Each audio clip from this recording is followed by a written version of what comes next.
When the girl proudly produced her nickel, her mother scolded. "Not again, Susan."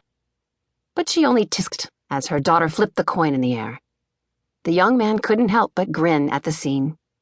A talent is only rewarding if you wield it well. That's what his mother had always told him. It seemed to him that this little girl was a master wielder. "That's a nice suitcase you've got there." The young man looked up. Standing before him was a man in a gray suit.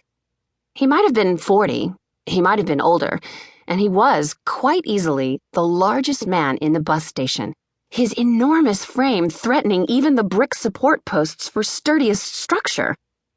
"Sorry," the young man replied. "Your suitcase. It's a choice model. Top of the line." Instinctively, the young man grasped the sides of the suitcase just a little tighter. It was a very old suitcase, but sturdy and well-loved, boxy and large as a small child, with worn corners and 3 small dimples near the left clasp. Across the top, a cursive scrawl of silver thread spelled out the brand, St. Anthony's. Hidden inside the lining was a single slip of paper that constituted the bulk of the young man's inheritance.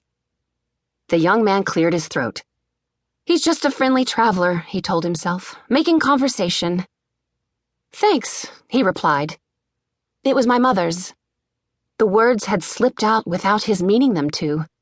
It was. And he hoped that the older fellow hadn't noticed his use of the past tense.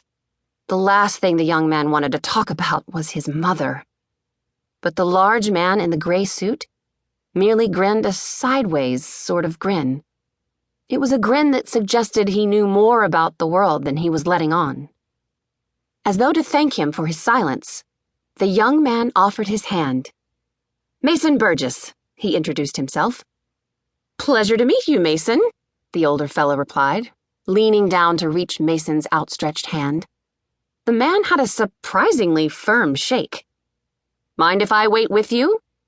And with the ease of a man a third his size, he plopped down his worn leather duffel and folded his legs underneath him. He did not mention his name. "So," the fellow said to Mason, lifting his hat from his head to wipe his brow, "going north, are you?" "Poughkeepsie," Mason confirmed. "New York," the fellow said, nodding. He seemed not surprised by the information. "Good for you." "And you?" Mason asked, making conversation. "I'm a traveling salesman," he replied, although it was most certainly not the answer to Mason's question. "Odds and ends, mostly. I don't suppose I could interest you in a knot." He opened the right side of his jacket. Inside, where most salesmen might hang watches or whatnots, the old man had pinned dozens and dozens of knots. There were slip knots and top knots and figure eights and 10s more Mason had no name for. Mason squinted. "You certainly are talented," he told the man graciously. "Do you—" He searched for his manners. "Sell many knots, then?" The older fellow dropped shut the side of his jacket. "Heavens, no," he said, the last of a guffaw trickling over his words. "These are mostly for entertainment. It's a horribly useless talent, tying knots. Could have been blessed with a talent for finance or medicine. Even a log-splitting talent might have done me some good. But no, I find myself with knot tying. Well, the only knot I've mastered is the one to tie my shoelaces," Mason admitted. He couldn't help it. He liked the odd fellow. "Every other knot just looks like a tangled mess to me."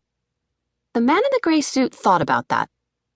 "Well, that's the thing about knots, isn't it?" he replied after a moment. "If you don't know the trick, it's a muddled predicament.